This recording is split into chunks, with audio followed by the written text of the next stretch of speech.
11th class chapter 1 की विविध प्रश्नावली। क्वेश्चन नंबर 1, निम्नलिखित समुच्चयों में से कौन किसका उपसमुच्चय है, इसका निर्णय कीजिए। ए ए एक समुच्चय इस प्रकार, पहले क्वेश्चन में ए जो है वो इस प्रकार है कि इसका हल होना चाहिए x square minus 8x plus 12 बराबर 0। इसके रूट निकालेंगे, गुणा करने पर 12 आना चाहिए, जोड़ने घटाने पर 8 आना चाहिए। तो x माइनस 6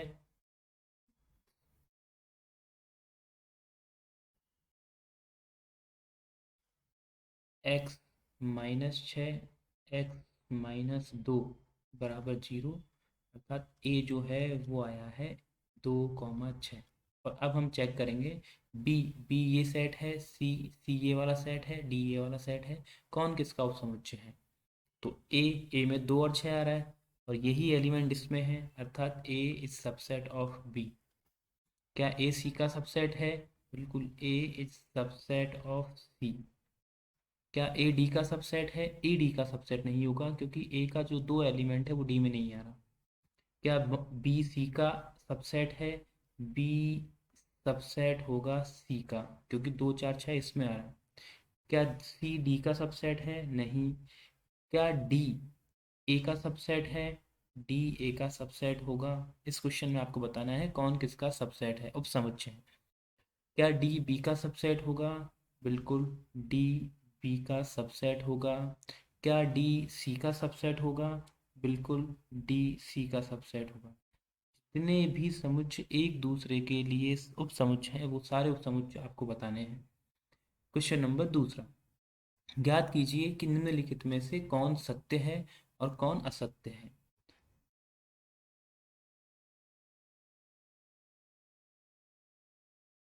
क्वेश्चन नंबर दूसरे में कह रहा है कि यदि x belongs to A, x A में बिलोंग कर रहा है, तो मान के चलिए कि x ए जो है वो एक सेट है एक, अर्थात x का मान है एक और एक जो है वो बिलोंग कर रहा है ए में, विद्यमान, इसका मतलब होता है विद्यमान करना। और ए जो है वो बी में विद्यमान होना चाहिए। तो ए का मतलब ये वाला समुच्चय बी के समुच्चय में विद्यमान होना चाहिए। तो मान के चलिए बी जो है वो इस प्रकार है कि इसके अंदर ए वाला समुच्चय अर्थात ए समुच्चय इसमें आता है और एक कोई दूसरा एलिमेंट ये ले लीजिए। अब बात कीजिए, क्या एक्स बी में बिलोंग कर रहा है? क्या एक्स एक्स मतलब एक एक इसमें बिलोंग कर रहा है क्या? एक इसमें विद्यमान नहीं है, एक का समुच्चय इसमें विद्यमान है, अर्थात x is not belongs to B. तो ये कथन हो जाएगा असत्य। असत्य। दूसरा देखिए, ए सबसेट ऑफ बी, मान के चलिए ए बी का सबसेट है। उदाहरण के रूप तौर पे ए एक सेट ले लीजिए जिसमें एलिमेंट है 2,4 और बी एक सेट ले लीजिए जिसमें एलिमेंट है 2,3,4। और बी जो है वो विद्यमान है सी में, इसका मतलब सी एक समुच्चय होगा जिसमें बी विद्यमान होगा। बी है 2,3,4 और एक अलग से एलिमेंट ले लीजिए 5, ये पूरा एक एलिमेंट है, अर्थात बी जो है वो एग्जिस्ट करता है, विद्यमान है सी समुच्चय में। तो क्या ए सी में विद्यमान है? ए नहीं, क्योंकि ए जो है वो इसमें विद्यमान नहीं है। तो को मैं हटा देता हूँ। क्या ए सी में विद्यमान है? नहीं, क्योंकि 2,4 वाला समुच्चय इसमें विद्यमान नहीं है। तो ये कथन क्या हो जाएगा? ये वाला भी हो जाएगा असत्य। इसका तीसरा देखिए, A subset B, B subset C, A B का सबसेट है, बी सी का सबसेट है, तो ए सी का सबसेट होगा। तो ये कथन तो सत्य है। तो ये वाला कथन तो आप जानते हैं क्योंकि सत्य हो जाएगा। उदाहरण के तौर पर मान लीजिए एक जो है सबसेट, इसका हम उदाहरण ले सकते हैं। ए एक सेट है 1,2 और बी जो है वो है 1,2,3 और सी जो है वो है 1,2,3,4। तो ए बी का सबसेट है, बी सी का सबसेट है, तो ए सी का सबसेट होगा। ये बात भी सही है, तो ये वाला कथन हो जाएगा सत्य। तीसरा, चौथा देखिए, ए बी का सबसेट नहीं है और बी सी का सबसेट नहीं है, तो ए सी का सबसेट नहीं होगा। ये वाली स्थिति उदाहरण के तौर पर मान के चलिए, जैसे चौथे वाले में हम ए एक समुच्चय लेते हैं जिसमें अवयव है 1, 2 और ए बी का सबसेट नहीं है, तो इसका मतलब एक एलिमेंट जो बी में नहीं होगा एक ले लेते हैं और 2 के स्थान पर हम 3 ले लेते हैं। इस स्थिति में एक सिर्फ एक अवयव इसमें आ रहा है, 2 अवयव नहीं आ रहा, अर्थात ए जो है वो बी का सबसेट नहीं है।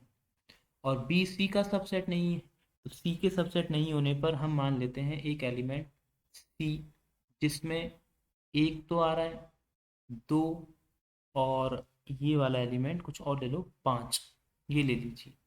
तो बी का एक तो आ रहा है, 3 नहीं आ रहा है, इसका मतलब ए जो है वो सी का सबसेट, सॉरी, बी जो है वो सी का सबसेट नहीं है।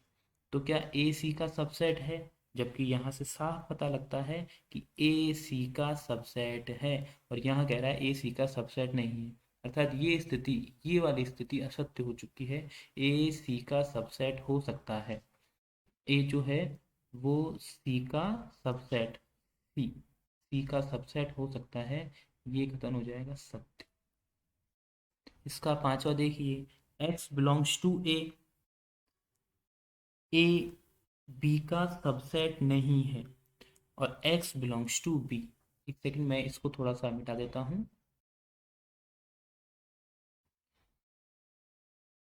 समुच्चयों में विद्यमान होना और किसी दूसरे समुच्चय का उपसमुच्चय होना, दोनों मैंने आपको बता दिए थे, दोनों में क्या अंतर होता है।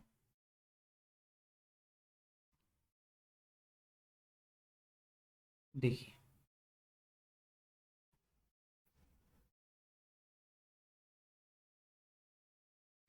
हाँ जी, question number 5, x belongs to A, इससे मान के चलिए x में 2 एलिमेंट हैं, 1, 2, और b है ए बी का सबसेट नहीं है, तो हम इसका मान लीजिए x जो a में बिलोंग है, इसको हम a समुच्चय मान लेते हैं, और x के जो अवयव हैं वो 1 और 2 हैं, और a जो है वो b का सबसेट नहीं है, तो b हम एक ऐसा सबसेट मानते हैं जिसमें a का कोई भी एक अवयव b में उपस्थित नहीं है। मान लीजिए ये है 2, 3, 4, 5, तो समुच्चय a का जो अवयव 1 है वो समुच्चय 2 इसमें नहीं है, अर्थात ए बी का सबसेट नहीं है। तो क्या x belongs to B, x का मतलब x का प्रत्येक, a का प्रत्येक मान, और जो 2 है वो तो b में बिलोंग कर रहा है, लेकिन जो 1 है वो b में बिलोंग नहीं कर रहा, और a भी अपने आप में एक x है, अर्थात हम कह सकते हैं x belongs to, does not belongs to b। तो ये कथन, ये वाला कथन हो चुका है असत्य। छठा देखिए, A belongs to B, sorry, A subset of B, A B का सबसेट है, लेकिन एक अवयव x है जो b में विद्यमान नहीं करता है, तो x जो है वो a में विद्यमान नहीं करेगा। अगर एक एक समुच्चय a, मान लीजिए एक समुच्चय है 1, 2, 3, और b एक समुच्चय है बी, ए बी का सबसेट है, तो 1, 2, 3, 4, 5। अगर x is not belongs to B, जैसे 6 जो कि है वो बी में बिलोंग नहीं कर रहा, और ना ही 6 जो है वो ए में बिलोंग कर रहा, तो ये वाला कथन हो चुका है सत्य, इसको हम कहेंगे सत्य। ठीक, क्वेश्चन नंबर तीसरा देखिए, मैं एक बार इसको मिटा देता हूँ।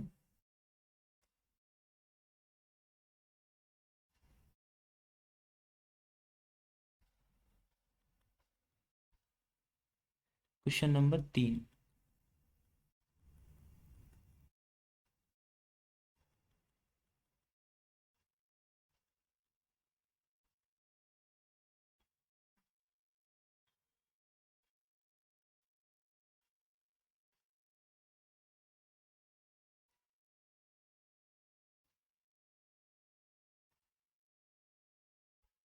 क्वेश्चन नंबर 3, ए बी और सी ऐसे समुच्चय हैं, ए यूनियन बी बराबर ए यूनियन सी, तथा ये दिया गया है ए इंटरसेक्शन बी बराबर ए इंटरसेक्शन सी। तो आपको दिखाना है, दर्शाना है, प्रूफ करना है कि बी जो है वो सी के बराबर होगा। कैसे प्रूफ करेंगे? हमें पता है चूंकि ए यूनियन बी बराबर होता है A plus B minus A intersection B, ये फॉर्मूला मैंने आपको बताया था। इसी प्रकार ए यूनियन सी जो कि होगा A plus C minus A intersection C, दोनों आपस में बराबर हैं ये दोनों। तो ए प्लस बी बराबर माइनस ए इंटरसेक्शन बी बराबर होगा A plus C minus A intersection C. A से ए कैंसिल आउट हो जाएगा। यहाँ पर ए इंटरसेक्शन बी का मान ए इंटरसेक्शन सी के बराबर है, तो ये वाली टर्म्स भी कैंसिल हो जाएगी और हमारे पास बचेगा बी इक्वल्स टू सी। हो चुका है, हेंस प्रूफ। क्वेश्चन नंबर 4 देखिए, हम इसको डायरेक्टली कर लेते हैं। दिखाइए कि निम्नलिखित चार प्रतिबंध तुल्य है। ए बी का सबसेट है, ए बी का सबसेट वेन आरेख में यदि हम ए बी के सबसेट को रिप्रेजेंट करें, मान लीजिए ये पूरा बी है और ये है ए, ये ए और ये पूरा बी एलिमेंट यूनिवर्सल सेट को हमने बी मान के चले हैं, तो ए बी का सबसेट है। ए माइनस बी इक्वल्स टू 5। ए में से यदि बी को हटा दे, अगर ए बी का सबसेट है तो ए में से बी को हटाने पर ये वाला पार्ट, इसका मतलब प्रत्येक वाला पार्ट बी है, तो ए में से बी को घटाने पर इसका मान तो 5 हो जाएगा, क्योंकि ए में खुद बी वाला पार्ट आ रहा है और बी वाले पार्ट को हटाने पर इसका मान 5 हो जाएगा। तीसरा है A union B, A union B का मान बी के बराबर होगा, ये भी सही है, क्योंकि ए और बी, ए यूनियन बी दोनों मिलकर बी बनाएगा, और ए इंटरसेक्शन बी और ए और बी का जो कॉमन है वो ए होगा, अर्थात दिए गए जो प्रतिबंध है वो सही है, तुल्य है।